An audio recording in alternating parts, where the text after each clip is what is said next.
नमस्कार। एक बार फिर आप सभी का स्वागत है मुद्गल मैम की कक्षा में। मैं हूँ ज्योत्सना जोशी और हम पढ़ रहे हैं आरबीएससी कक्षा 12 की पाठ्य पुस्तक अंतरा भाग 2 का पाठ विद्यापति। विद्यापति जी की पदावली से यहाँ 3 पद लिए गए हैं। 2 पद हम पढ़ चुके हैं और आज हम अंतिम पद को पढ़ने जा रहे हैं। तो आइए देखते हैं। कुसुमित कानन हेरि कमल मुख, मूंदि रहे दो नयान, कोकिल कलरव मधुकर धुन सुनी, कर दे झांपे कान।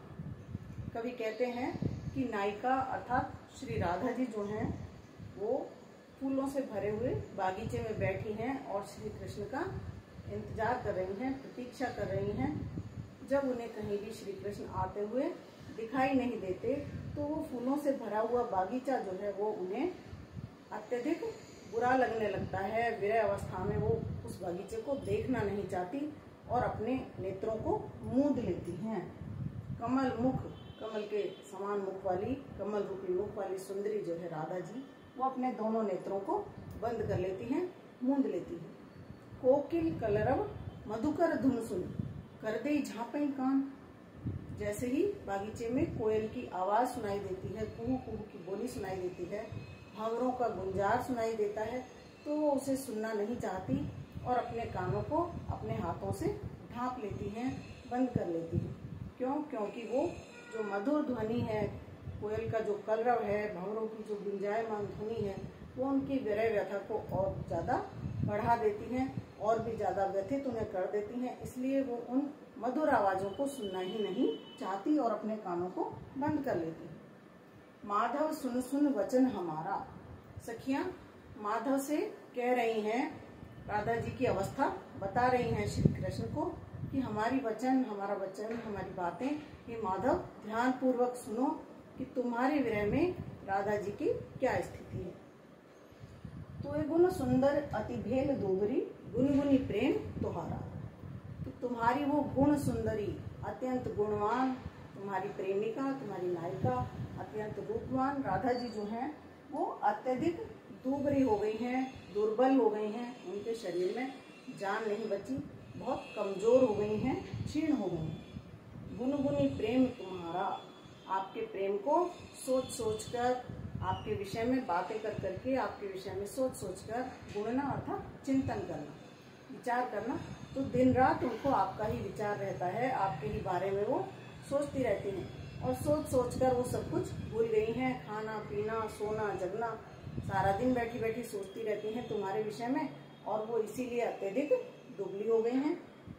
धरनी धरि धनि कत बेरी बसई, पुनित ही उठाई न पार। कि कितनी ही बार धरती पर बैठ जाती हैं और कितनी ही बार वैसे ही बैठी रह जाती हैं। वैसे ही अर्थात वैसे ही बैठी की बैठी ही रह जाती हैं। उनको ये ख्याल ही नहीं आता कि अब मुझे खड़े हो जाना चाहिए, बहुत देर हो गई बैठे बैठे, क्योंकि वो बैठकर आपके विषय में सोचने लग जाती हैं। पुनित ही उठाई न पारा, और उनका शरीर इतना कमजोर हो चुका है कि वो उठना भी चाहती हैं तो उनसे उठा नहीं जाता, बैठी की बैठी ही रह जाती हैं। कातर दिठिकर 24 हेरी हेरी, नयन गरे जलधारा। कातर दृष्टि से, व्याकुल दृष्टि से कि किस दिशा से आप आ जाएं, चारों दिशाओं में वो बार बार देखती रहती हैं, आपको ढूंढती रहती हैं कि क्या पता कौन सी दिशा से मेरे मनमोहन आ जाएंगे। और यही सोच सोचकर उनके नेत्रों से अश्रुधारा अविरल बहती रहती है, लगातार अश्रु गिरते रहते हैं और वो चारों दिशाओं में कातर दृष्टि से देखती रहती हैं, आपको ढूंढती रहती हैं। तोहर विरह दिन छन छन तनु छिन, 14 चांद समा। कि तुम्हारे विरह में, तुम्हारे वियोग में प्रतिदिन उनका जो तन है, उनका जो शरीर है वो क्षीण होता जा रहा है। प्रतिदिन प्रतिपल क्षीण होता जा रहा है, वो कृशकाय होती जा रही हैं, दुर्बल होती जा रही हैं।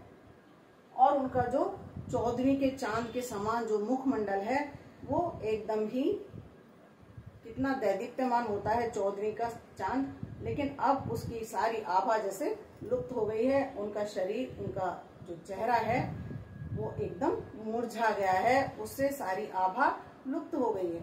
अब वो 14वीं के चांद जैसे होता है, पूर्णमासी को एकदम पूरा चांद खिलता है और धीरे धीरे 14वीं आते आते एक लकीर रह जाती है मात्र। उसकी कोई रोशनी नहीं होती, कोई प्रकाश नहीं होता, कोई चांदनी नहीं होती। उसी प्रकार श्री राधा जी का जो चेहरा है वो 14वीं के चांद के समान दुर्बल, कृशकाय, क्षीण हो गया है, बहुत छोटा सा हो गया है, मुरझा मुरझा कर, और अब उसके चेहरे पर कोई आभा दिखाई नहीं देती। भनई विद्यापति शिव सिंह नरपति लखमा देई रमा। विद्यापति जी कहते हैं कि परंतु जो राजा शिव सिंह हैं उन्हें अपनी पत्नी का, लखमा देई का पूरा पूरा ख्याल है, अपनी रानी का पूरा ख्याल है। वो उसको बिल्कुल भी वियोग देते ही नहीं, सदैव उसके साथ रहते हैं, उसके साथ रमण करते रहते हैं, विहार करते रहते हैं। वो अपनी पत्नी से बहुत प्रेम करते हैं। हे कृष्ण, तुम्हें राधा का ख्याल क्यों नहीं है? तो ये था सखियों के द्वारा श्री कृष्ण को बताया गया राधा का स्वरूप, कि राधा कितनी व्याकुल हैं, विरहावस्था में कितनी व्यथित हैं।